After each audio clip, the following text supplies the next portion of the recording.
This is the first module in a series of training videos about the business of the eye care service. Module 1. Why is an eye care service important? The learning objectives in this module are to understand why an eye care service is important, to comprehend the rationale for the service, and to understand the purposes of the service. So when considering the rationale for needing an eye care service, we should firstly understand that despite the high numbers of avoidable blindness and moderate visual impairment in developing countries, only a small percentage of people who need eye care actually seek it. It is a useful exercise to start to consider reasons why this should be so. We will look at some of the reasons as we progress through the training. This means that eye care institutions must reach out to the unreached potential patients who need their services most. Otherwise, these people can't or won't use the service and will continue to suffer from their visual impairment and the reduction in quality of life that brings. So rather than simply waiting for patients to arrive at the vision centre, the eye care institution must be proactive in generating demand. Furthermore, eye care services, through vision centres and community outreach, are seen as a key strategy in helping all nations achieve the goals of Vision 2020, the Right to Sight initiative. Vision 2020 was a global initiative whose mission was to eliminate the main causes of all preventable and treatable blindness as a public health issue by the year 2020.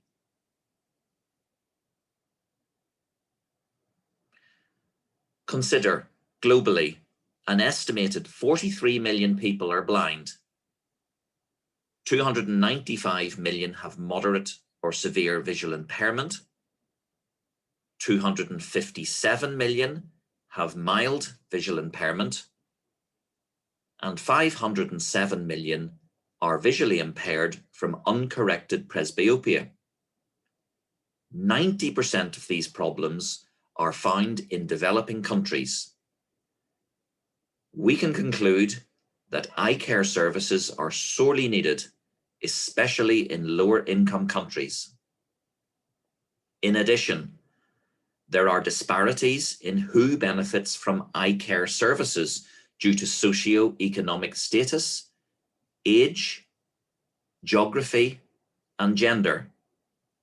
Where you were born and live, your status in society, whether you are a man or a woman, how old you are, and whether you are disabled should not be factors in determining if you receive the same equal attention and care as others in your society.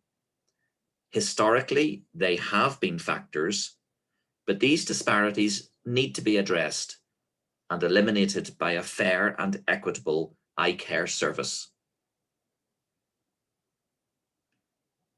All this brings enormous challenges if we are to avoid vision impairment as the global population grows and ages. Indeed, the figures are set to grow without eye care service innovations and interventions. Another issue is that eye care services are often not available, accessible, acceptable, or affordable. They can be too expensive to travel to, or the service can be too expensive, or the benefit of the service might not be understood, or the service simply might not exist. It is important that eye care services are integrated with the mainstream health system to form a core part of universal health coverage. UHC means that all individuals and communities receive the health services they need without suffering financial hardship. Good health allows children to learn and adults to earn, helps people escape from poverty, and provides the basis for long-term economic development. Measuring equity is also critical to understand who is being left behind, where and why. Where there is poverty and a lack of awareness, people remain needlessly blind. And the blindness caused by all these issues causes social and financial hardships, which gravely affect individuals, families, communities, and nations at large. Moving on to the purposes of an eye care service. These are: 1, to contribute to society, reducing the burden of avoidable blindness in the world. 2, to involve and educate the community. 3, service marketing and demand generation. And 4, to enhance staff training and development. And we will now look at these. To contribute to society and to cover the majority of people most in need in developing nations, eye care services must reach the rural masses and the neglected poor in urban and suburban areas. Community involvement and health education are important as poverty, lack of education, local traditions, and socio-economic factors are some of the reasons why poor blind people do not access the eye care service, even when it is available. In other words, they can't afford it, or they don't know about it, or they don't understand the benefit of using it, or it's not the done thing to attend it, or they don't feel entitled to use it. Whereas active community involvement and health education contribute to the success of the eye care service through dissolving some of these barriers and therefore allowing an increase in uptake.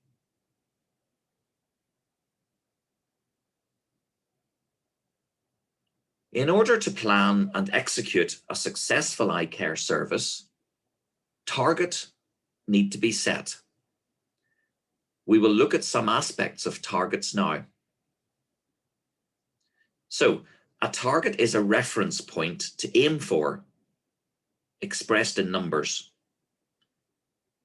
In the case of an eye care service, for example, it is important to estimate the unmet need in the target population, to set targets, and then plan how to reach those targets annually. There are 2 types of targets. Target population. This is the expected number of people to be covered in a given population in a given location, either at the vision centre or on outreach. Target outcomes are, for example, the projected numbers of eye tests to be performed and numbers of glasses provided.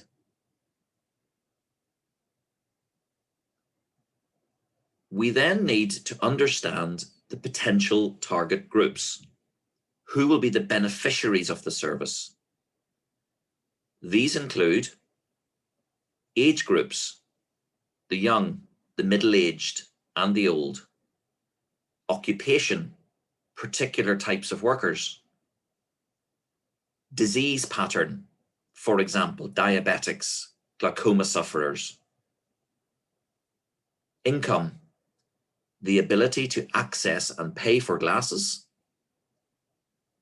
Education and literacy rate. And gender.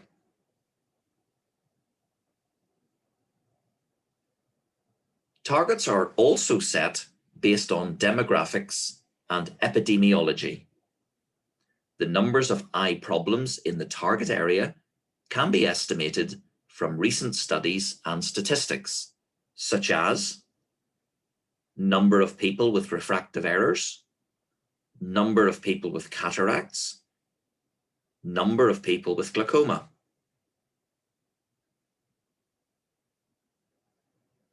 We need to set realistic targets for the numbers of patients expected based on prevalence and incidence, meaning how many people in the target group are statistically likely to suffer from a given problem, whether there are or have been eye services performed by other service providers in the area,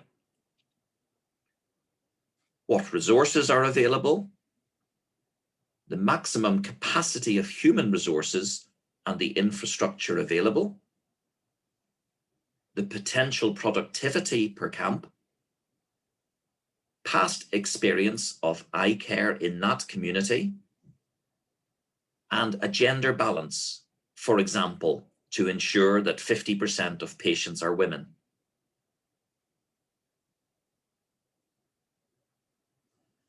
To ensure success of the service, it is absolutely essential to enlist community resources. Mobilization and motivation of the community entails demonstrating respect for community values and culture, empowering the community members to make a difference, encouraging community participation, identifying community partners that can be relied upon to work with, clearly defining the roles expected of community partners, building rapport and strengthening relationships as you go along, and delivering quality care, which makes the community more open to receiving eye care from the service.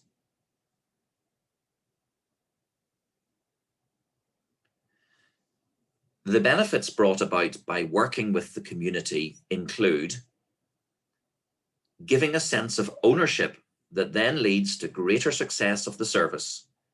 If the community feel it is their service, then they will be the best advocates for driving others to the service. Target outcomes are easier reached due to higher turnouts and more acceptance of recommendations for glasses or further interventions. Volunteers, facilities, and support are assured. People are only too happy to help out. Public relations builds reputation and goodwill, creating the acceptance of a trustworthy service, bringing about good recognition for all stakeholders. It is likely that the Vision Centre will attract more patients as a result.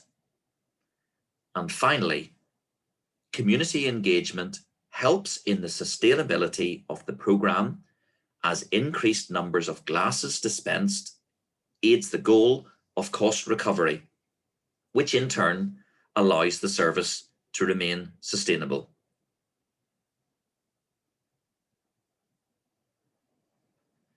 We move on to considering planning within an eye care service. There are 4 basic stages to planning. Firstly, we need to understand where we are now, here. To do this, we establish our present position, and this lets us decide if change is required, or more importantly, even possible. The second stage is to identify where we want to get to in the future. There. The future is usually 3 to 5 years from now.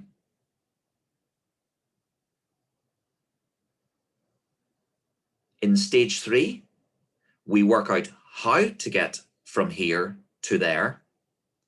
We do this by logically arranging activities and selecting the best methods to help us to get to where we want to be. Finally, we carry out our plan effectively and with efficient use of resources. This is what brings success.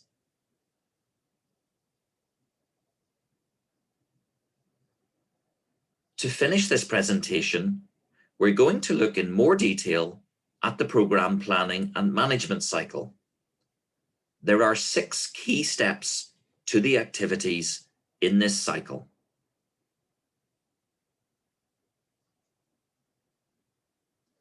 Stage 1 of planning is understanding where we are now, the here. This has 2 steps in program planning and is known as a situation analysis. In step 1, we assess the needs in the community. We identify the relevant options for primary, secondary, and tertiary prevention. And we assess resources already available at each level of delivery.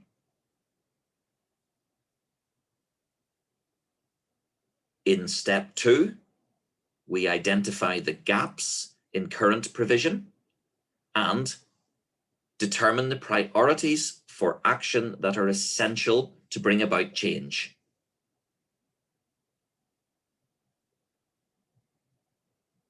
Stage 2 of planning is about understanding where we want to get to. In step 3, we set a direction, or the aim. We establish clear objectives on how to achieve change and set achievable targets for action. In step 4, we prioritize our objectives in a logical order, create a budget and timetable for the activities needed to achieve them. We also, vitally, secure the resources we need to carry out the plan. Stages 3 and 4 of planning are about ensuring we carry out the plan effectively. This is the implementation phase, and planning activities here are referred to as monitoring and evaluation. Again, there are 2 steps. In step 5, we carry out several activities, often at regular intervals. We monitor progress of implementation using our indicators and against our targets. We identify problems and solutions. We review implementation. And if corrective action is needed, we revise the plan.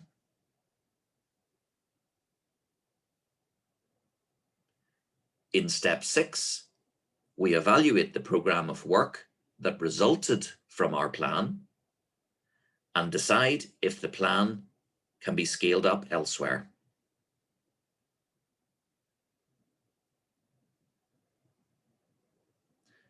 Coming next will be Module 2 on the Vision Centre.